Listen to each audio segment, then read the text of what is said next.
Aksi Mario Dandi lepas pasang borgol yang terikat longgar. Aksi Mario Dandi memainkan kabel tis yang terikat longgar di tangan terekam kamera viral.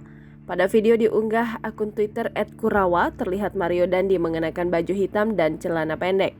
Ia sedang duduk di sofa hitam di sebuah ruangan dan terlihat didampingi pria kemeja batik. Tampak dalam video, tangan Mario tampak tidak dilingkari kabel tis.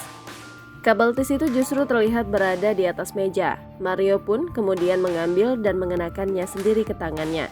Lalu pada video berikutnya, ia tampak mengenakan baju tahanan berwarna oranye. Ia juga masih terlihat mengenakan kabel tis yang kali ini melingkar di lengannya.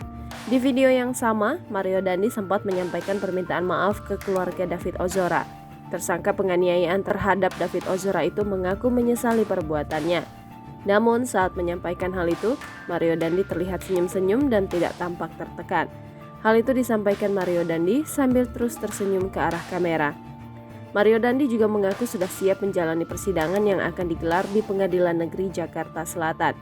Mario bersama tersangka lain, Shane Lucas, ditahan selama 20 hari ke depan di Rutan Kelas 1 Cipinang, Jakarta. Jangan lupa subscribe, share, komen, dan like ya.